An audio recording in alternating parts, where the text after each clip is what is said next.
kalau memang ini KPK mau jujur, maka Anies ini pasti masuk. Tapi ya mungkin saja gitu ya, mungkin saja juga ini adalah bagian dari strategi untuk membersihkan atau mencuci nama Anies Baswedan.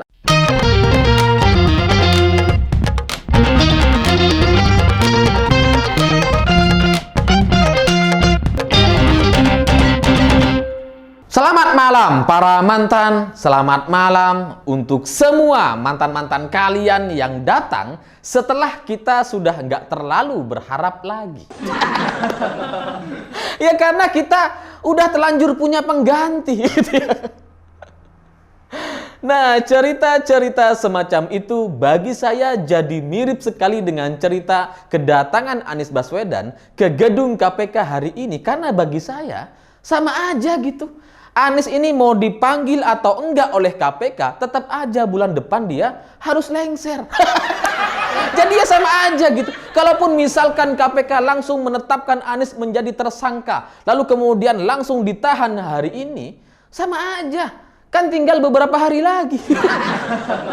Kita kan maunya Anies ini diproses sejak tahun lalu. Karena kan dia sudah dilaporkan sejak tahun 2021. Tapi KPK baru manggil Anies Baswedan hari ini. Ini ada apa ini? Apa ini dalam rangka jelang pencapresan? Yang mana tahu Anies ini mau mendaftar sebagai capres lewat KPK. Ya karena kalau KPU masih bukanya tahun depan. Nah, Anies udah gak jadi gubernur kan tahun depan gitu. Makanya kemudian dia mungkin daftar aja lewat KPK. Ya bisa lah. Kan KPK, KPU. Cuma beda K sama U. Sama aja. Apa yang gak bisa oleh Anies gitu. Semuanya kan bisa diatur. Air aja bisa diatur. Masa KPK gak bisa diatur? Aturable lah. Yang mana tahu gitu kan. Mau daftar sebagai capres, minta rekomendasi KPK. Bisa gitu. Ya karena sampai hari ini, itu partai-partai koalisi yang ingin mengusung Anies katanya dari PKS, Demokrat, dan Nasdem, dan sudah diumumkan di Rakernas Nasdem gitu ya. Itu kan sampai sekarang belum fix gitu ya. Masih belum jelas gitu. Masih ada dua nama lainnya, Andika sama Ganjar. Makanya Anies ini mungkin proaktif. Udahlah kita daftar lewat KPK. Bisa mungkin gitu. Untuk dapat rekomendasi. Tapi di luar itu, ternyata para pendukung Anies ini kayaknya apa ya? Kayaknya panik gitu. Ada itu pengamat politik kencing onta. Dia bilang bahwa jangan sampai pemanggilan Anies oleh KPK ini hanya dalam rangka untuk mengalihkan isu BBM. Pengalihan isu katanya. BBM itu udah naik sejak bertahun-tahun yang lalu. Biasa aja. Ngapain sampai melakukan pengalihan isu dengan memanggil Anies ke KPK? Ngapain gitu?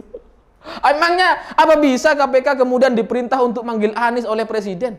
Kan nggak bisa gitu ya. Dan lagian kasus ini sudah sejak tahun yang lalu gitu. Semestinya ketika Anies baru dipanggil hari ini, itu udah telat. Udah telat banget lah. Udah ketinggalan kereta gitu. Apalagi kemudian ada isu bahwa pemanggilan kepada Anies Baswedan ini oleh KPK dianggap menjadi menahan laju pergerakan perubahan. Perubahan apa? Gerakan laju yang mana? Perubahan apa? Yang bisa dilakukan Anies perubahan apa? Paling ya jalan dilubangi jadi sumur, itu perubahan. Formula E yang catnya udah ngelupas-ngelupas. Atau JIS yang pagarnya udah roboh. Perubahan apa? Laju perubahan katanya. Terus ada juga ex KPK Bambang Wijoyanto. Dia bilang jangan sampai ini dijadikan politisasi. Ya mungkin dulu ketika dia masih menjadi orang KPK, dia pernah melakukan itu. Makanya kemudian dia sekarang jadi curiga. Jangan-jangan gitu ya. Jangan-jangan kayak gitu. Tapi saya terus terang heran gitu. Kenapa pendukung Anies ini kayak panik semua gitu. Padahal KPK ini kan cuma nanya gitu. Kenapa kalian jadi takut-takut? Padahal kan cuma klarifikasi, menanyakan gimana jalannya Formula E sudah digelar, untung berapa, rugi berapa. Cuma itu kok gitu. Kenapa sekarang ini banyak yang panik? Takut-takut. Ya karena sebelumnya ketika Anies dipanggil oleh DPRD gitu ya, dia nggak mau datang. Malah DPRD-nya diundang ke rumah Anies kecuali PDIP dan PSI. Ini kan canggih banget Anies ini gitu. Makanya kemudian sekarang KPK pengen nanya dong gitu ya. Ya karena DPRD udah nggak bisa. Nggak bisa nanyain Anies. Udah nggak mampu dia. Karena semua fraksi itu sudah dalam kendali Anies. Kecuali PDIP dan PSI. Ya jelaskan aja gitu soal komitmen fee yang katanya sudah dibayar 563 miliar tapi masih kurang 90 miliar. Jelasin dong gitu. Ruginya berapa, untungnya berapa, ada nggak tuh untungnya gitu. Karena selama ini kan emang nggak ada studi kelayakan terkait Formula E ini. Terkait untung ruginya, terkait bisnisnya seperti apa, itu nggak ada gitu, nggak dibuka. Dan nggak ada yang tahu, cuma Anies yang tahu. Makanya KPK coba manggillah Anies ini setelah sebelumnya beberapa orang DPRD juga sudah dipanggil. Ketua dan wakil DPRD Jakarta sudah dipanggil terkait ini gitu. Ya karena ada cerita, ada satu kasus di mana uang komitmen fee sebesar 180 miliar dari total 563 itu cara pembayarannya agak unik gitu. Karena ternyata dari 180 miliar ini itu didapatkan dananya dari Bank DKI. Jadi APBD belum tok palu, belum cair, terus Anies ini kemudian minjem ke bank untuk bayar Formula E. 180 miliar. Dia kirim surat kepada Dispora Dinas Pemuda dan Olahraga Jakarta, lalu kemudian Dispora ini meminjam uang ke Bank DKI dan cair 180 miliar dibayarkan ke Formula E. Ini kan kayak menyalahi aturan gitu. Ya kalau kita gitu ya, kita pinjam ke bank, nunggu ada pencairan dana, nunggu ada orang bayar utang gitu ya, nunggu ada gajian. Itu kan kita sebagai pribadi gitu. Tapi di level pemerintahan, di level gubernur DKI, apa iya kayak gini cara kelolanya? Bisa pinjam dulu ke bank, nanti kalau udah cair ganti. Apa bisa kayak gitu? Lah kalau dia pinjam ke bank, ini bunganya siapa yang nanggung? 180 M. Lumayan itu bunganya. Siapa yang nanggung gitu. Dan ini katanya Dispora ini meminjam dana ke Bank DKI itu atas arahan atau atas instruksi surat dari Anies Baswedan. Makanya kemudian KPK pengen nanya, ini gimana aslinya gitu. Karena ketua DPRD dan wakilnya sudah diperiksa sebelumnya gitu. Lalu di luar itu ada juga soal MOU dengan Formula E yang dibuat di New York lalu kemudian direvisi di Singapura, yang anggaran komitmen fee yang awalnya 2,3 triliun kemudian turun menjadi 563 miliar rupiah. Ini kan ada apa kok bisa turun drastis seperti itu? Atau pertanyaan sebaliknya, kok bisa sampai 2,3 triliun ini? Itu kan sama kayak kita ngajukan proposal gitu ya, minta sumbangan, minta sedekah gitu kan, mengajukan 100 juta, padahal kebutuhannya cuma 10 juta. Jadi ketika dikasih 20 juta, wah udah banyak ini. Itu kan caranya gitu ya. Cara-cara kelompok menengah bawah ini. Makanya kemudian KPK ini pengen nanya gitu, kenapa kalian panik? Wong ditanya aja kok panik gitu. Tapi setelah saya coba cari tahu, saya pikir-pikir lagi gitu ya, memang wajar aja mereka panik karena memang dari banyak pemberitaan selama beberapa tahun terakhir terkait Formula E ini gitu ya, dan pagelarannya digelar dengan sangat-sangat memaksakan gitu ya. Karena tiket Formula E itu terpaksa diborong oleh ketua PAN, oleh Sahroni. Dipaksa borong gitu. Itu kan menunjukkan bahwa keuntungan dari pagelaran Formula E ini kayaknya nggak ada gitu.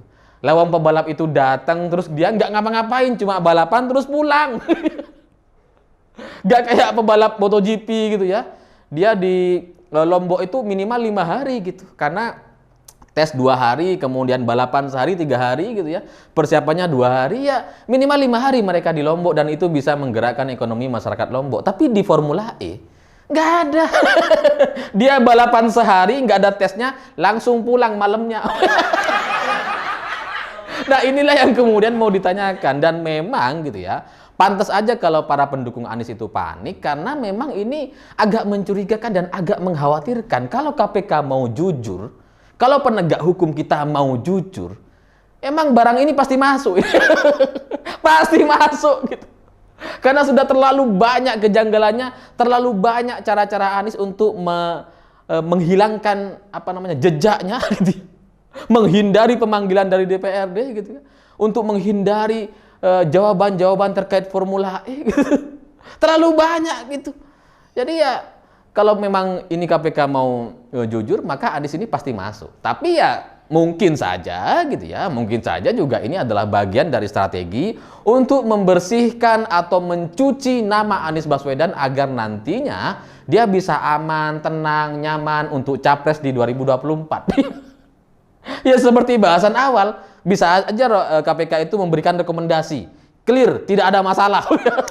Dan kita nggak akan kaget kalau itu yang terjadi, udah biasa gitu. KPK itu levelnya nanganin yang 10 juta, 20 juta. Kalau sampai ratusan miliar ini udah bukan level KPK, itu levelnya Kejaksaan Agung.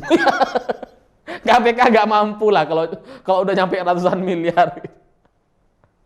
Tapi soal apakah ini adalah bagian dari cuci bersih nama Anies Baswedan oleh KPK atau memang benar-benar ini adalah dalam rangka strategi untuk menjerat Anies jelang hari kelengserannya, kita bisa lihat ini nanti setelah dia sudah nggak menjabat lagi. Karena memang secara logika gitu ya, Anies ini mungkin akan jauh lebih mudah ditetapkan menjadi tersangka kalau dia sudah nggak jadi gubernur lagi, sudah nggak punya kekuatan, teman-temannya sudah hilang gitu ya. Teman-temannya sudah punya pengganti, sudah punya pemimpin yang baru gitu.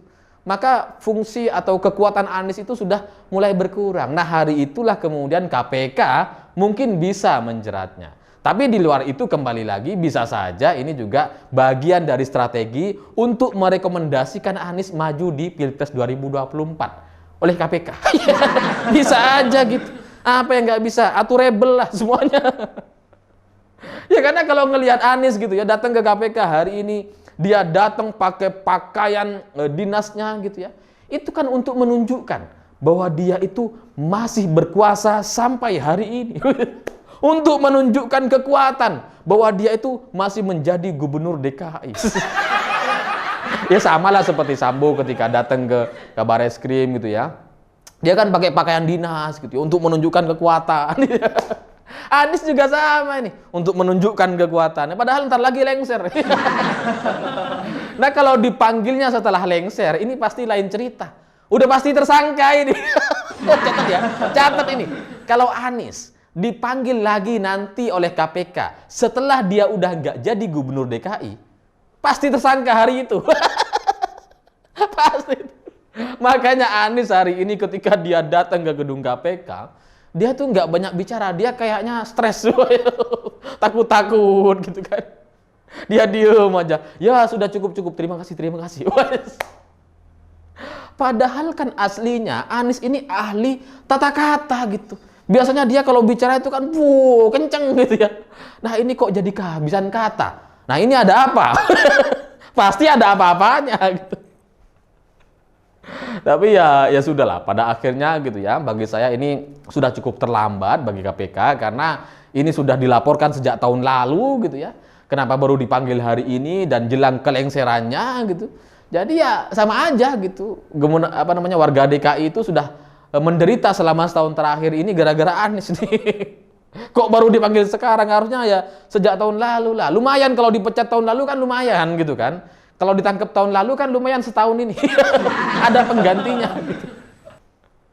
Tapi pada akhirnya apapun itu nanti kita lihat saja gitu. Apakah ini adalah bagian dari cuci bersih nama Anies gitu ya, agar dia bisa terlepas dari bayang-bayang isu soal Formula E, karena isunya ini terlalu banyak, terlalu besar dan jejak digitalnya itu ada di mana-mana gitu ya. Ya karena kalau setelah ini KPK mengatakan bahwa tidak ada kasus korupsi di Formula E, selesai kita. Segala persoalan-persoalan yang selama ini yang dipertanyakan akhirnya dibersihkan oleh KPK. Atau kemungkinan yang lain, ini emang dalam rangka untuk menjerat Anies. Saya berharap yang kedua deh gitu ya, supaya nggak jadi nyapres. Saya pikir itu. Terima kasih sudah menonton. Jangan lupa subscribe, like, dan komen. Begitulah kura-kura.